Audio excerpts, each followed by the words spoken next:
Alright guys, what's up? This video will be obviously about the Palm Centro, if you probably clicked from the title and saw the word the term Palm Centro in it. And probably the most popular videos, the most comments I get on a single video is about the Palm Centro, strange enough. I never expected it to be so popular compared to other Mac videos or unboxing videos. But a lot of people have a lot of different questions about the Palm Centro, and I just want to do another video. I've already done the unboxing, I've done a hardware overview. I did one of these videos, something like this, and I just want to update it because I've owned the Palm Centro now for almost 10 months, and it's 6 months since my last review. So let's get started. Now, when I bought my Palm Centro, it was $89.99.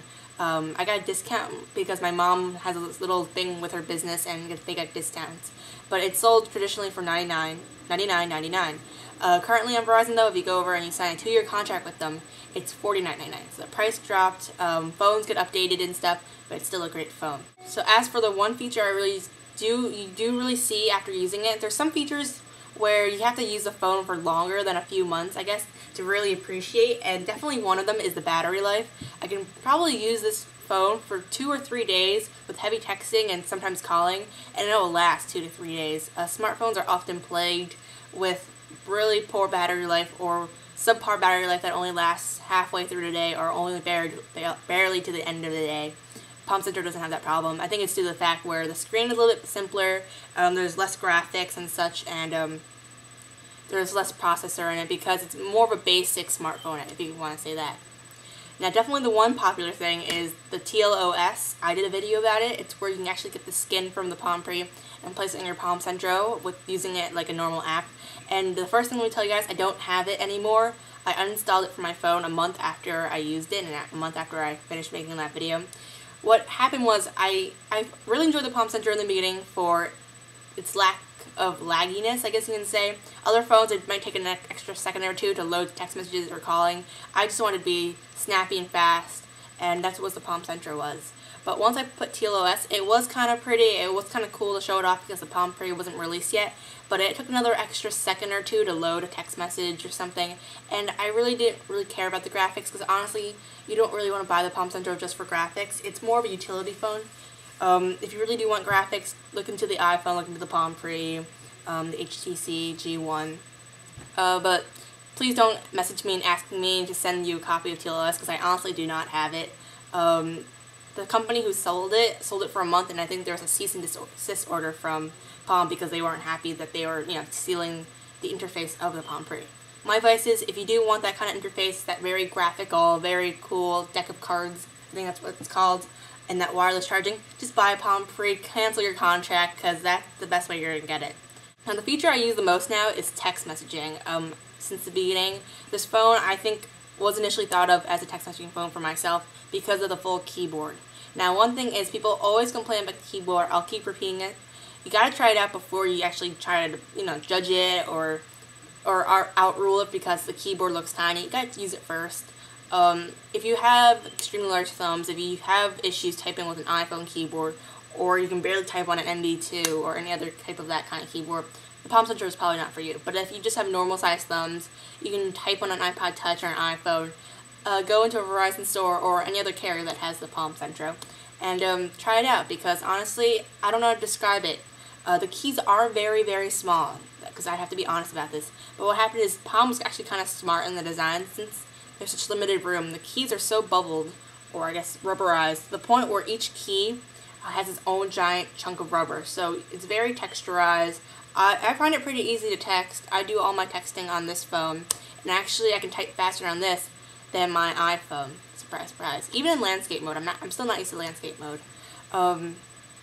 As for the MP3 application, it comes pre-bundled with the Palm Centro for Verizon. I have a 2 GB SD card. I never really use it. It's only for novelty. If I don't bring out my iPod and a friend wants to listen to music, I'll play it. And the speakers are really loud, louder than the iPhones, but they're tinier. I think because of the plastic body compared to the aluminum body I have on my iPhone. But it's a great bonus to have along with documents to go. I haven't used that yet because I never had the need to type up a Word document on the go. But it's a good bonus too. And it makes you consider buying the Verizon Palm Centro because they bundled this. Now, another question I keep getting is the free apps I always talked about. I actually have like a little bubble app thing where you have the pop bubble wrap, and I get some other games.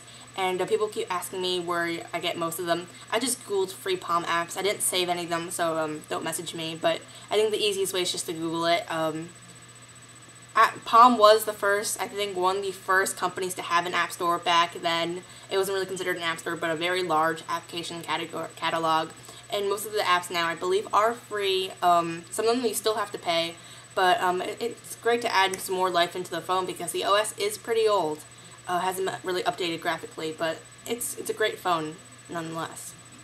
Now, as for the actual hardware of the phone, it's actually set up pretty well. The whole body is plastic, and at first I used a case, but a week after I got sick of it because honestly it added a little bit too much bulk. I think the Palm Centro has that perfect balance between, I guess, the comfortableness of holding the phone without adding too much bulk. I can actually stick it in my pocket and forget it's there. It looks bulky on camera, but for some reason it's just the way I think the concave or the curved shape of the body makes it really nice to hold, and the light plastic body makes you forget that you actually have the phone in your possession. But the plastic body has nicks, has scratches everywhere. I've dropped it, it's slid across the floor, and I'm actually not that worried about it. If I'd done that with my iPhone, for some reason I'd be more worried about it because of that large screen. But for this phone, it's fell on its screen. It's done the unthinkable. The worst case scenario is dropping in the toilet, but I haven't done that yet. Hopefully I won't. But it's held up pretty well. If you're still a case person, you can buy a whole bunch of cases for them. The Palm Centro still, I think, looks great no matter what. And you guys can see all that damage on the back. There's scuffs on the battery casing and everything. But it's held up amazingly well. I'm really impressed because after like after having it for 2 months, it's still kind of pretty. But after a while, you start really using the phone and stop caring about its cosmetics. Now, I just want to answer a few more questions. And the other question I get is do I need a data plan? Now, I'm not actually a Verizon consultant. I wish I was. I wish I had one of those special polos and stuff, but I don't work for Verizon. I don't know their policy. But when I asked the guy who was selling me the Palm Centro if I needed a data plan, he said that the Palm Centro and the Motorola Q were the only smartphones that did not require a data plan, and it could be purchased without one. So you didn't have to pay the $30 a month. I know for Blackberries, for Verizon, you must pay the $30 a month on top of your voice plan to purchase the Blackberry at its price. So you must pay that along with the voice plan to purchase the Blackberry or any Blackberry there. I don't know if it's been updated. Like I said, I purchased my Palm Centro 10 months ago, and that was the policy what I knew, but I have no idea. If you're not sure, call a Verizon representative, ask your local store, because I honestly don't answer the question. But for me, I don't have to pay for a data plan, and actually don't mind. I don't really see a point for the browser. The screen I think is a little too small, and the browser wouldn't be that great. And email, I really rarely need to check it on the go. I actually switched out the, actually guys, you can see the envelope button on the bottom here. It usually programs to email, but since I don't have the data plan, you can actually remap these 4 buttons to any function you like, and I just changed the button to text messaging. So it's a great shortcut too. Very convenient because I'm a heavy texter. Those are pretty much all my thoughts I've written down for you guys. If you have any more, feel free to ask them. Maybe I'll do one more of these. I can do a bunch of series about it. But any questions, comments, concerns, leave a comment below or message me. And thanks for watching, guys. I'm rewatching the video and editing it, and I noticed that the MacBook keeps shaking. I keep wondering why is it shaking, and I realized that I keep shaking my hands doing this. So I just want to tell you guys there's no earthquake going on. It is July 4th, but I don't think the fireworks is making me do this. It's my desk. Just wanted to apologize.